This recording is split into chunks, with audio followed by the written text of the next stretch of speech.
राधे राधे मेरे प्यारे भाइयों बहनों माताओं व बंधुओं। आज मार्गशीर्ष अर्थात अगहन मास में मैं आपके लिए लाई हूँ मार्गशीर्ष मास में सुनी जाने वाली भगवान विष्णु और लक्ष्मी जी की बहुत ही सुंदर कथा। बंधुओं, इस कथा में आपको मैं बताने जा रही हूँ कि मार्गशीर्ष मास में क्या करने से किस चीज की प्राप्ति होती है। बंधुओं, वीडियो को पूरी सुने ताकि आपको इस वीडियो के सुनने से बहुत अधिक ज्ञान की प्राप्ति हो सके और आप जीवन में सुखमय जीवन व्यतीत कर सकें। बंधुओं, यदि आपने हमारे चैनल को अब तक सब्सक्राइब नहीं किया तो जरूर करें और बेल आइकन दबाना ना भूलें ताकि आपको हमारी आने वाली सभी वीडियोस की जानकारी सबसे पहले हो सके। बंधुओं, वीडियो को पूरी सुनने के बाद कमेंट बॉक्स में जय विष्णु भगवान जरूर लिखें। बोलो विष्णु भगवान की जय हो। बंधुओं, भगवान विष्णु कहते हैं, जो मनुष्य तुलसी की मंजरियों से मेरी पूजा करता है वह मोक्ष का भागी होता है। जो तुलसी का पौधा लगाकर उसके पत्तों से मेरी पूजा करता है वह मेरे निवास स्थान श्वेत द्वीप में आनंद का अनुभव करता है। जो तुलसी दल से प्रतिदिन मुझ लक्ष्मी पति की पूजा करता है उसके महापातक भी नष्ट हो जाते हैं। फिर उपपातकों की तो बात ही क्या है। बासी फूल और बासी जल पूजा के लिए वर्जित है, परंतु तुलसी दल और गंगा जल बासी होने पर भी वर्जित नहीं है। बिल्व पत्र, शमी पत्र, चमेली पत्र और कमल तथा कौस्तुभ मणि से भी तुलसी दल मुझे अधिक प्रिय है। जिसके पत्ते कटे ना हो, जो मंजरी के साथ हो, ऐसी तुलसी मुझे लक्ष्मी के समान प्रिय है। जैसी कृष्ण और शुक्ल दोनों पक्षों की एकादशी मुझे प्रिय है, उसी प्रकार गौर और कृष्ण दोनों प्रकार की तुलसी मुझे प्रिय है। कौस्तुभ आदि असंख्य रतन तभी तक करते हैं जब तक कि श्यामा तुलसी की श्याम मंजरी नहीं मिलती है। जो मेरी पूजा के लिए मांगने वालों को तुलसी दल देते हैं और अन्य भक्तों को भी तुलसी दल अर्पण करते हैं वे मेरे अविनाशी धाम को जाते हैं। जो काले अगुरु के बने हुए धूप से मेरे मंदिर को सुवासित करते हैं वह वैष्णव नरक समुद्र से मुक्त हो जाते हैं। गुग्गल में भैंस का घी और शक्कर आदि मिलाकर जो मुझे धूप देता है उसकी अभिलाषा को मैं पूर्ण करता हूँ। अगुरु का धूप देह और गेह दोनों को वर्जित करता है। राल का बना हुआ धूप यक्षों और राक्षसों का नाश करता है। चमेली का फूल, इलायची, गुग्गल, हर्रे, कूट, राल, गुड़, छड़ छरीला और वज्रनखी नामक गंध द्रव्य इनके साथ धूप का संयोग होने से इन सब को दशांग धूप कहते हैं। यदि मेरे अत्यंत प्रिय मार्गशीर्ष मास में कोई मनुष्य दशांग धूप देता है तो मैं उसे अत्यंत दुर्लभ मनोरथ बल, पुष्टि, स्त्री, पुत्र और भक्ति देता हूँ। अनेक भक्तियों से युक्त घी से भरे हुए दीप को जलाकर जो मनुष्य मेरी आरती उतारता है वह कोटि कल्पों तक स्वर्ग लोक में निवास करता है।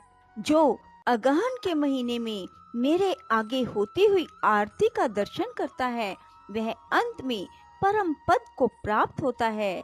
जो मेरे आगे भक्ति पूर्वक कपूर की आरती करता है वह मुझ अनंत में प्रवेश कर जाता है। जो मंत्रहीन और क्रियाहीन मेरा पूजन किया गया है वह मेरी आरती कर देने पर सर्वथा परिपूर्ण हो जाता है। जो मार्गशीर्ष में कपूर से दीपक जलाकर मुझे अर्पण करता है वह अश्वमेघ यज्ञ का फल पाता है और अपने कुल का उद्धार कर देता है। शिव भगवान कहते हैं, इसके बाद नैवेद्य का भोग लग जाने पर कपूर वासी जल से मुझे आचमन करावें, पान दें और हाथ धोने के लिए चंदन अर्पण करें।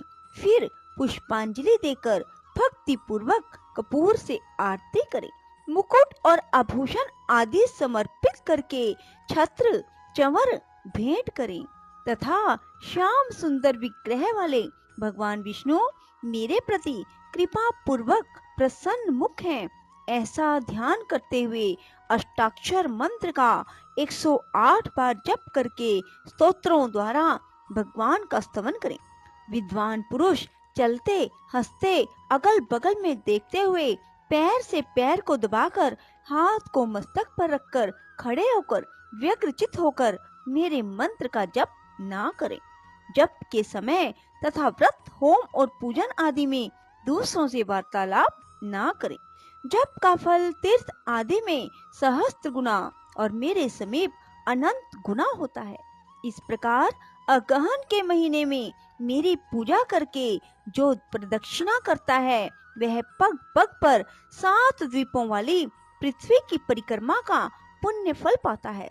सहस्त्र नाम का पाठ केवल एक नाम का उच्चारण करते हुए जो भक्ति पूर्वक मेरी एक परिक्रमा भी करता है वह प्रतिदिन के पाप को भस्म कर डालता है।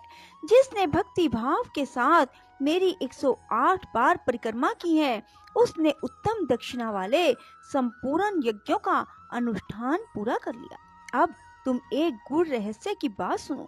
अपने दामोदर नाम से मुझे ऐसी प्रसन्नता होती है जिसकी कहीं तुलना नहीं है।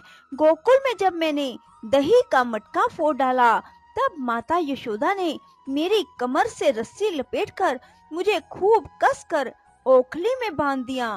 तभी से मेरा दामोदर नाम प्रसिद्ध हुआ।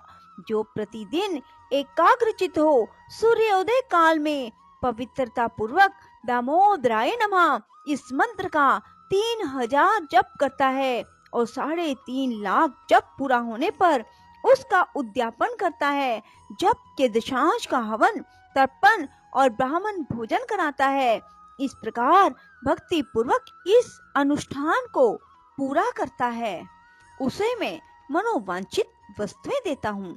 दामोदराय नमः इस मंत्र राज का जप करते हुए प्रतिदिन मेरी प्रदक्षिणा और दंड की भांति पृथ्वी पर गिरकर सदैव मुझे साष्टांग प्रणाम करना चाहिए। दोनों हाथ, दोनों पैर, दोनों घुटने, छाती, मस्तक, मन, वाणी और दृष्टि से जो प्रणाम किया जाता है उसे साष्टांग प्रणाम कहते हैं। अपने मस्तक को मेरे चरणों पर रखकर दोनों भुजाओं को परस्पर मिला दें और प्रार्थना करें, हे परमेश्वर, मैं मृत्यु रूपी ग्रह से परिपूर्ण इस संसार समुद्र से भयभीत होकर आपकी शरण में आया हूँ। आप मेरी रक्षा करें। फिर मेरे द्वारा दी हुई प्रसाद माला आदि को सादर मस्तक पर चढ़ाकर मेरी पूजा की पूर्ति के लिए इस प्रकार कहें, देव जनार्दन, मैंने मंत्रहीन, भक्तिहीन और क्रियाहीन जो पूजन किया वह सब आपकी कृपा से परिपूर्ण हो।